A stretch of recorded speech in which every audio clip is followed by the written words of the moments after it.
The movie starts with the lead character, Emily, driving a car and talking with her boyfriend, Kevin, on her phone. The phone loses network connection, and when she checks it, she notices a crack on the screen. Emily's boyfriend's job has been transferred to another place, and he asks Emily to come with him. However, she declines, which causes some strain in their relationship.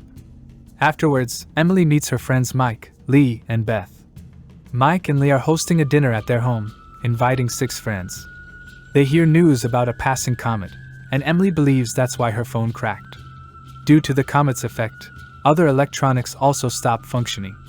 While talking with her friends, Emily learns that their friend Amir is bringing a girl named Lori, who happens to be Kevin's ex. This upsets Emily.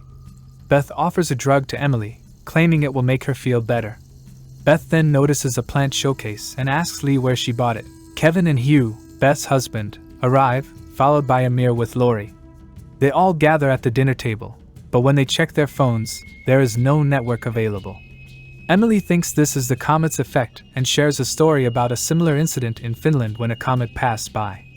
In the story, 2 people claimed strange things were happening to them, including an old lady who called the police, saying the man in her house wasn't her husband, even though he looked exactly like him. The lady claimed to have killed her husband and didn't know who she was. The police dismissed it as a made-up story. They all laugh at Emily's story, but then Hugh's phone also cracks, possibly due to comet radiation, and the lights go off. They light candles to continue their dinner. Meanwhile, Mike brings light sticks, giving each person a blue one. They look outside but see darkness, except for one house with lights on. They observe a comet in the sky and notice that the glass on their table is broken. Hugh decides to investigate the house with lights, and Amir accompanies him. Mike turns on the generator, restoring the light in their house. After a while, Hugh and Amir return, appearing worried. Hugh has a wound on his head, and Amir brings a box with him. They inquire about what happened to Hugh and how he got injured, but he remains silent. Amir explains that Hugh was peeping through the window of the house and saw something that scared him.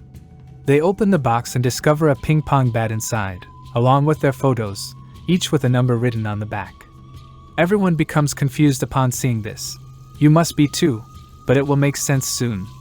Everyone pressures Hugh to reveal what he saw inside the house. Hugh tells everyone that he saw all of them there, including himself, meaning he saw 8 people having dinner together in that house. No one believes him. After that, Hugh decides to call his brother because he has better knowledge of these things. Hugh thinks about writing a note asking for help in the house, and he writes a note.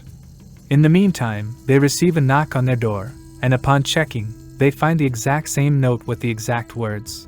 "Hey there! Don't mean to freak you guys out, but we just wanted to borrow your phone for 5 minutes, thanks."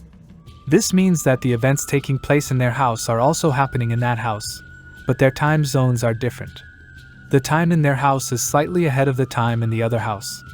That is the only logical reason why they received the letter before Hugh finished writing his own letter. Things start to get complicated, so 4 people, Kevin, Emily, Mike, and Lori, leave the house, carrying blue light sticks in their hands, to investigate.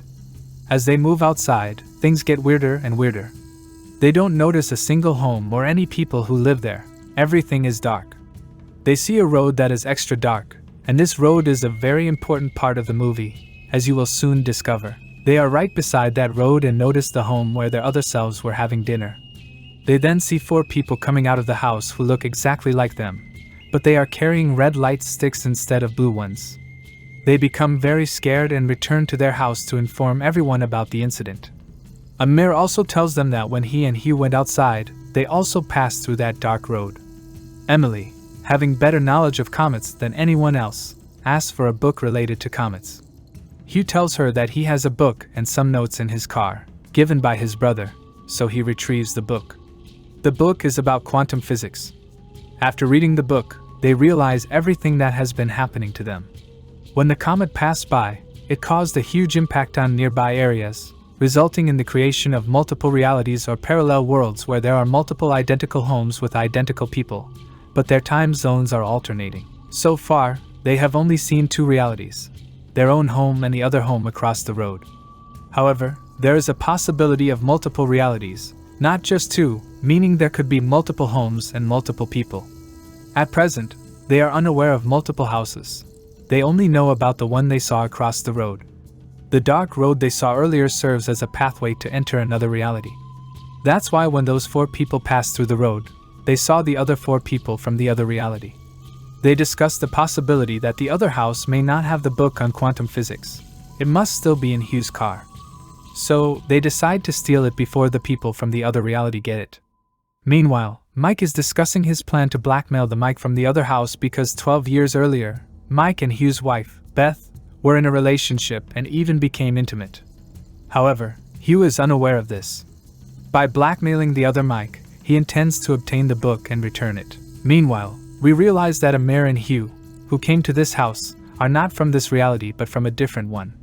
This realization is based on the fact that the Amir and Hugh from this reality had blue light sticks, whereas the others had red ones. When they passed through the dark street, the Amir and Hugh from this reality entered the other reality, while the Amir and Hugh from the other reality arrived in this one. Afterward, the Amir and Hugh from the other reality take the book, the box they brought, and flee. Emily, Beth, and Lee are seen in the kitchen where Beth asks Lee about the showcase, the same question she asked earlier. Observing this, Emily comprehends everything and remains shocked by the fact that she is in the wrong home. When Emily, Kevin, Mike, and Lori went outside and saw their duplicates, they panicked and returned to the wrong home. This means that anyone who passes through the dark road never returns to their real home but enters multiple realities. After the comet passes completely, the road returns to normal, and they become trapped in the fake reality forever. Suddenly, someone breaks Hugh's car mirror. Upon hearing the sound, everyone comes outside, but Emily goes to her car, where she finds the ring given by Kevin. When she comes outside, she sees Kevin and asks him about Hugh's car, but he doesn't say anything. Both of them realize that they are from different realities, so they both leave quietly. Here, the lights go out, and Amir and Hugh tell everyone the same story about how they saw their duplicates outside and brought a box with them, which they had already mentioned. This indicates that this Amir and Hugh are from different realities. Now, everyone realizes that all those who went out of the house and crossed the road ended up in another reality, and they are all from different realities.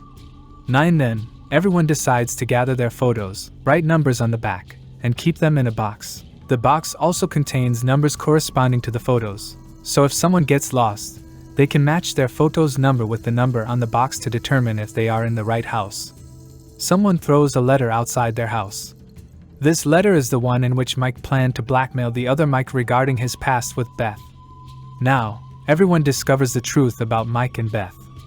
After that, Beth's husband, Hugh, beats up Mike badly. The letter was thrown by another Mike, not the one we saw.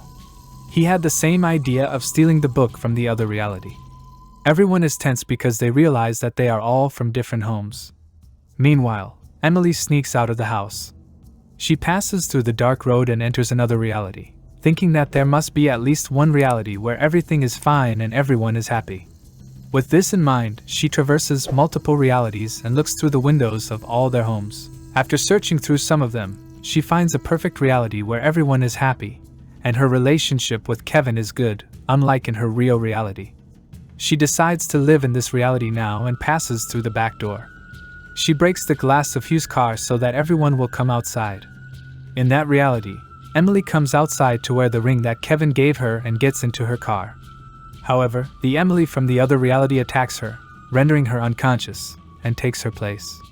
They look at the comet, and the knocked-out Emily regains consciousness.